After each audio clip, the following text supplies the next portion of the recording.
Okay, good morning, everyone. I hope you can hear me. I'm currently sharing my presentation, so just let me know if there's any problem. So thank you so much for inviting me as the first speaker of the 2020 Cambodian e-learning forum, organized by the Ministry of Education, Youth and Sport, STEP IT Academy, and IDEA.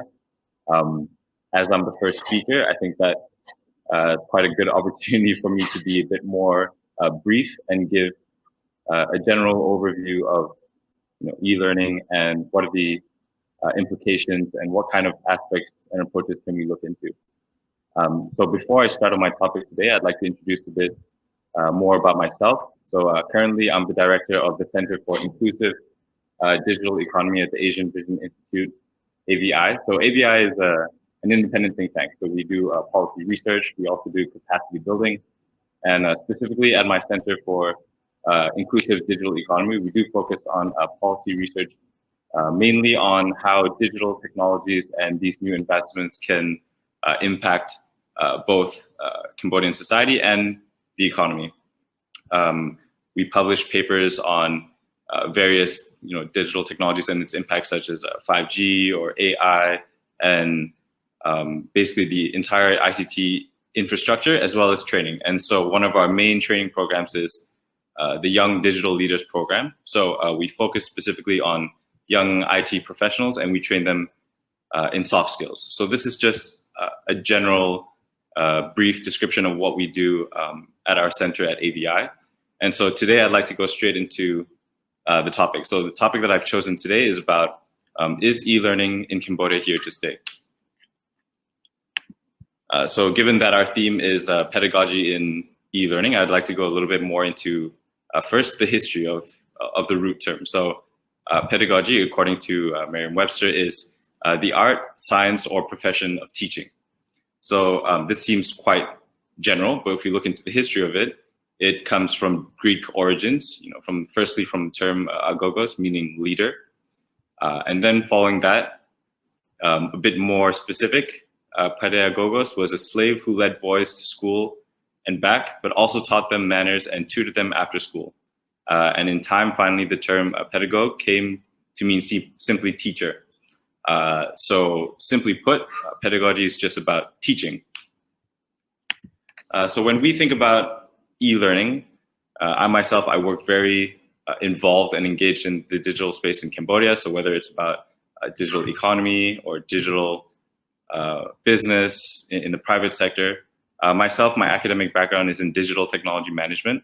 So it's not so much on the technical side of technology, but more on how can we utilize new digital technologies in the private sector or in different kind of sectors in Cambodia. And so when we think of e-learning, most of us think of what you see in this picture. So we often interchangeably use the terms e or online, digital. So I mean, how are these different? And even if we can, go online and find a definition, different people, different organizations, different countries all have different definitions of this. Is it really important, and how does it impact the way that we learn and the way that we teach? So today I'd like to go into a few big picture aspects of learning, and then specifically more on e-learning. So the first point will be on the history of learning. So as we can see from the picture here, it's quite an old traditional picture, black and white, of the ancient or historic kind of classroom. Although this seems from a long time ago, there isn't much difference between this and what kind of classrooms that we have today. You still have a big space.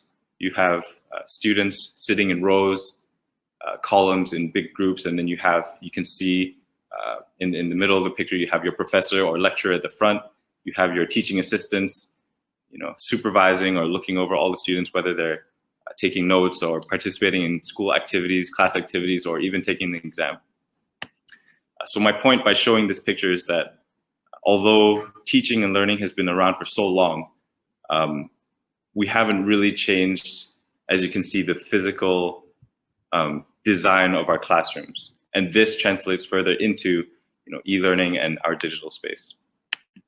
So furthermore, I'd like to go into the history of distance education. So while I was preparing for this presentation, I was looking into the history of learning, and then I started to question myself, when did distance education, which is kind of a branch of, let's say, any sort of e-learning or distance learning, away from the traditional classroom. And I found quite an interesting piece online. And so, as you can see, from 1728, this is 200, 300 years ago, the world's first distance learning course is established in Boston with lessons sent by mail. So although this is, physical, not exactly electronic or through the computer, through the internet, this signified the start of distance education, sending a physical hard copy of a document and sending it to a different location and to be used at a different time. And fast forward to 1922, Penn State begins offering courses through the radio. So this is the first transition from, hard copy from paper into radio signals. And by 1925, 200 plus colleges and universities have been granted radio broadcasting licenses. So this kind of shows and reflects all the way into today that when certain methods, whether it be for teaching, learning, or any other sector or field, once we start to see the effect, all the policies or regulations, licensing will follow after. So because, starting from 1922, Penn State began to offer courses through the radio, the effect and the impact was seen. And because of that, all these licenses for radio broadcasting started to be granted, specifically more for distance education. And moving forward to 1965, the first statewide telephone-based education program is offered by the University of Wisconsin. So again, we're shifting medium, from radio to telephone-based. And then to 1971, something quite interesting as a concept was called the Deschooling Society, which describes computer-based education. So in the context of e-learning and what we think is mostly through online, through the computer and internet and all of our mobile devices, this is really, I guess, the first big step into the field of using and utilizing computers. And finally, in 1982, not only did individuals use their own computers, there's actually a center called the Computer Assisted Learning Center. So this was a physical space, a computer-based learning center for adults that was established. And then finally, in 1994, the first completely online curriculum is introduced by Cal Campus. So this just shows the progression from one single computer of an individual being able to access, distance education courses into having a physical space as a center for adults to learn from a group of computers and easily accessible to public. And then finally, to have an online curriculum. So not just the method of delivery or access to information, but an actual curriculum that is completely online so that students and individuals who aren't in the same geographical location can access and both take the whole course online. And by 2003, 81% of colleges have at least one online class. And as you can see from the other statistics, they start to increase. One point that really is close to me as a student in the past is that in 2008, the Khan Academy was founded. So I myself, through elementary school, through high school, even through college, I was a strong follower of Khan Academy. I used it for physics, chemistry, math, economics. So for me as a student, particularly with a short attention span and not so effective with traditional lecturing and teaching methods in the classroom, this was a great way for me to kind of use online content on YouTube that I could find myself either from my phone, from my laptop. And for me, the best part was that I could play it at my own pace. And if I wanted to skip forward, to a specific topic, or if I wanted to pause it so that I can, have a time for some reflection and then go back and then start again, this is all very helpful for me. Not only that, it's quite interactive. Although it's not live and in real time, it's quite interactive because, it starts with a conceptual theory and then moving into, specific examples. And before, let's say there's some sort of a science or math problem, they give you a question, and then you attempt to answer the question in your own methods. And then whether or not you get the right answer, they will show it to you, within a few seconds, and you can play and pause whenever you want. So this kind of learning method was very effective for me as a student, mainly because in the classroom, you're in a setting with, let's say, 30 or 40 students. You do feel that kind of pressure, to be able to have the confidence to ask a question. If you're scared that maybe your classmates might laugh at you, or if you're a teacher, if you think it's a silly question, all these things are quite psychological, which I'll be moving into further into this presentation. But I'm just trying to give my personal experience and self-reflection about using online content as a supplement to traditional teaching and learning. And so moving into 2009, the number of students taking at least one course online reaches 5.5 million. So for me personally, going back to my undergraduate days when I was studying in Canada, I took almost 25% of my classes online. Why? Simply because for me personally, I like to be efficient. So I didn't, not always classes of specific topics require you to be in class to pay attention to everything. I'm more of a visual learner, and I know that many of my friends and colleagues I've spoken to before are the same. When we go to a conference or to a workshop, you have to pay attention for a very long time. At the end of the day, we're all human, whether we're students or teachers. Attention span, distraction from our phone or personal life, all these things come together. And the point is that it's more effective to have different mediums and different methods of delivery for teaching. And so this statistic is actually from 2012, but I'm saying today, but of course now 8 years forward. Back in 2012, 96% of traditional universities offer online courses, and 2 million students take all of their courses online. By now, the numbers have increased significantly. And as we talked about before about the online curriculum, some universities teach courses completely online. And not only that, some universities are completely online by themselves.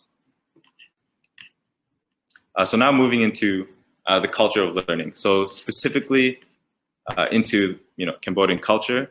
I myself am a Cambodian, but I was born and raised outside. I went to schools in different countries and continents, but coming back to Cambodia every year and being involved in mainly STEM education, as my background is in science and chemistry and physics, it's a very contradicting culture, because traditionally, Asian culture, Cambodian culture is all about respecting your elders and to a certain extent not to question hierarchy or your seniors. But this is a huge clash with science, because science is about curiosity. And for curiosity, you have to ask questions. And so if young students, starting from when they got into school and the way that we do have to balance, our own culture and, the environment in the classroom, how can they be curious and if they're scared to ask questions in the first place? So from a STEM perspective, giving my own experience and understanding the culture in Cambodia, it's quite a clash. I know that in today's age, this has changed significantly, but I'm just trying to prove a point that for the past generation or so many years, that has been the case. But it's good to see that it's changing significantly. And so moving on to the psychology of learning. So before I did mention a bit about psychology. What I'm trying to do today here is not to give a technical presentation or lecture. I'm sure there's many accomplished teachers and presentations, exhibitions from EdTech who will be showing their cool digital platforms. I'm a huge fan of those kind of platforms and tools, but I would just like to give a brief and big picture overview. So moving into the psychology of learning, this is one of my interests, or more of a hobby, but looking into the ways of behavioral learning. As you can see, some of the pictures might be a bit misleading because they do stem from animals like a dog or a rat, but this is how a lot of our psychological experiments start, and they translate into how we act as humans in a different context. But at the end of the day, we do have to remember that the human brain works quite in simple ways. We just have to break it down and simplify it a little bit. And so the first one is on classical conditioning. So a neutral stimulus is associated with a natural response. The second is operant conditioning. So response is increased or decreased due to reinforcement or punishment. And finally, observational learning. Learning occurs through observation and imitation of others. So these are three main types of behavioral learning. And why I brought this up is because not only the way that we learn and teach in a traditional classroom setting, but these simple principles should be looked at, when we carry out and implement e-learning. Just because you're going online doesn't mean that everything has to become, filming a video, recording it, and then sending it to students. And basically everything that we did in the traditional classroom, we're just taking a picture or a video of that and then transferring it. I strongly believe that moving from, the physical and face-to-face interaction into, the digital or e-platform, whatever you want to call it, these simple principles still have to be followed, but they do have to be changed in the context accordingly.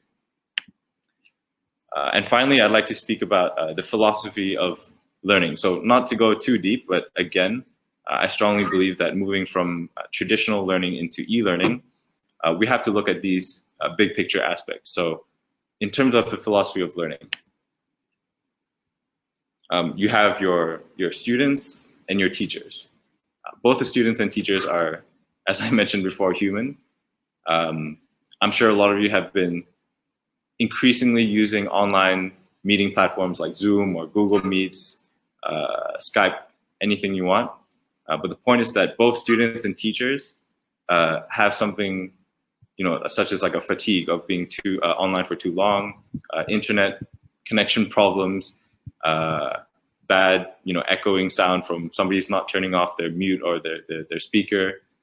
And so the whole point is that we both experience this, because of our infrastructure, our environment, but not only that, the way that we think, from a student's perspective and also from a teacher's perspective is completely different.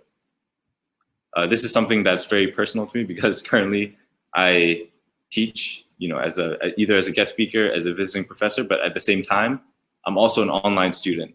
And so I kind of see the going back and forth between being a student in this time of COVID-19 e-learning, but also teaching, and both have their frustrations. So my whole point is that today's presentation was not meant to be technical at all, but more just to kind of open up all the doors and different aspects of e-learning. And I hope it was helpful. So thank you again for inviting me as a guest speaker, and take care and stay safe. Thank you.